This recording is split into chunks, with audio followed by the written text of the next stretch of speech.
أعوذ بالله من الشيطان الرجيم. بسم الله الرحمن الرحيم.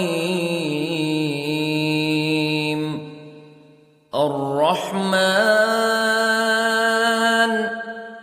علم القرآن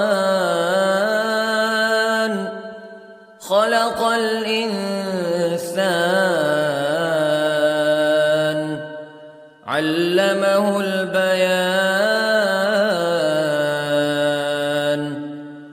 الشمس والقمر بحسبان والنجم والشجر يسجدان والسماء رفعها ووضع الميزان ألا تطغوا في الميزان وأقيموا الوزن بالقسط ولا تخسروا الميزان. والأرض وضعها للأنام فيها فاكهة والنخل ذات الأكمام والحب ذو العصف والريحان فبأي آلاء ربكما تكذبان. خلق الإنسان من صلصال كالفخار وخلق الجان من مارج من نار فبأي آلاء ربكما تكذبان. رب المشرقين ورب المغربين فبأي آلاء ربكما تكذبان. مرج البحرين يلتقيان بينهما برزخ لا يبغيان فبأي آلاء ربكما تكذبان. يخرج منهما اللؤلؤ والمرجان فبأي آلاء ربكما تكذبان.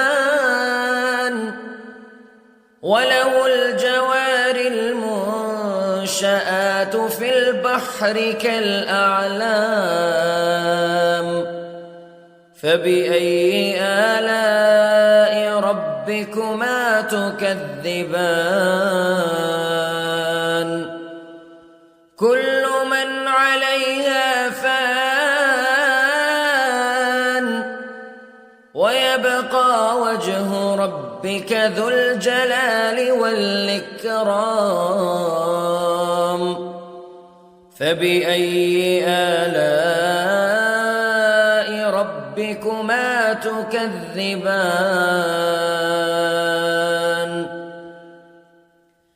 يسأله من في السماوات والأرض كل يوم هو في شأن فبأي آلاء ربكما تكذبان. سنفرغ لكم أيها الثقلان فبأي آلاء ربكما تكذبان.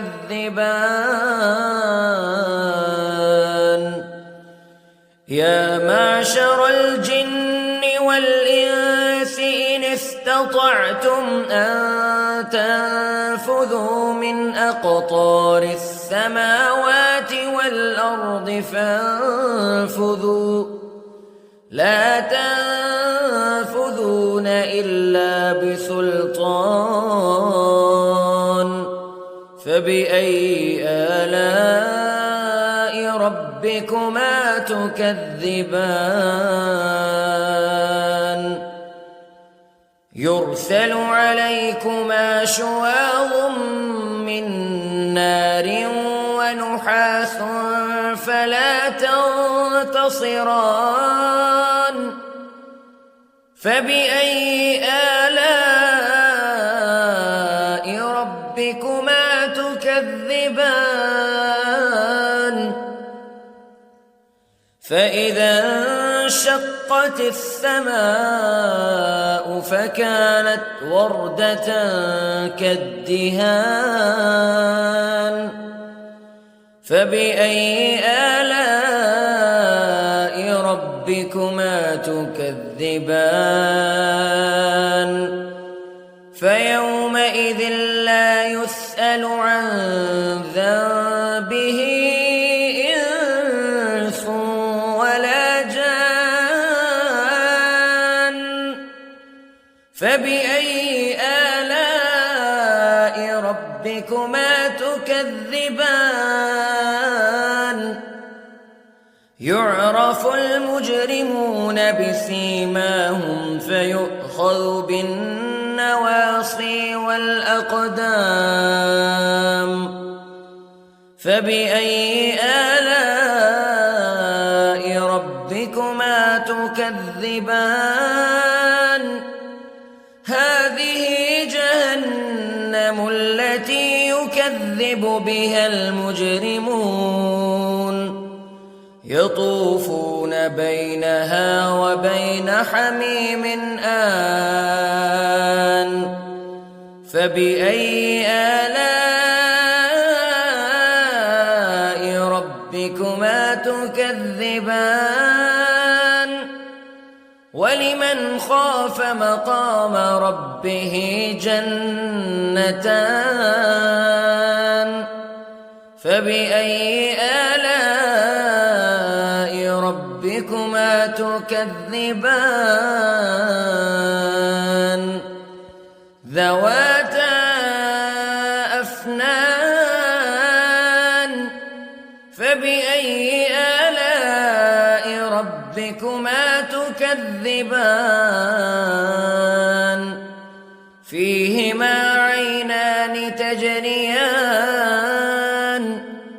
فبأي آلاء ربكما تكذبان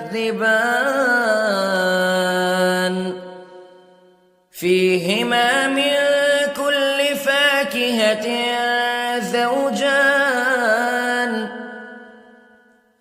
فبأي آلاء ربكما تكذبان متكئين على فرش بطائنها من استبرق وجنى الجنتين دان فبأي آلاء ربكما تكذبان فيهن قاصرات الطرف لم يطمثهن إنس قبلهم ولا جان فبأي آلاء ربكما تكذبان كأنهن الياقوت والمرجان فبأي آلاء ربكما تكذبان هل جزاء الإحسان إلا الإحسان فبأي آلاء ربكما تكذبان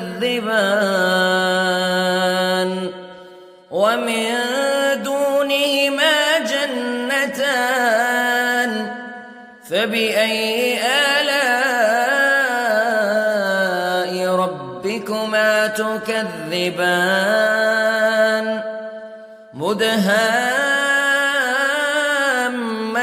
مدهامتان فبأي آلاء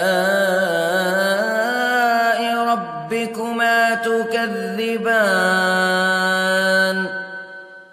فيهما عينان نضاختان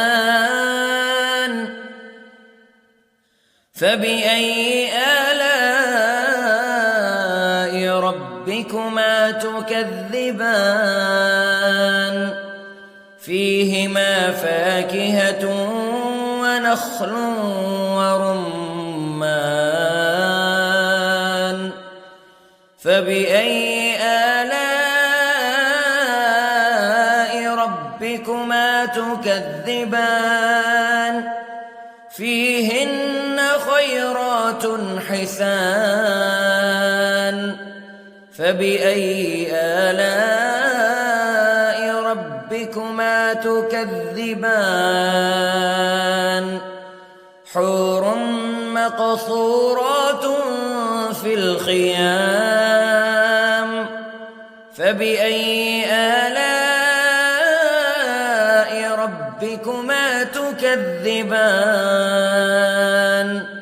لم يطمثهن إنس قبلهم ولا جان فبأي آلاء ربكما تكذبان متكئين على رفرف خضر وعبقري حسان فبأي آلاء ربكما تكذبان تبارك اسم ربك ذي الجلال والإكرام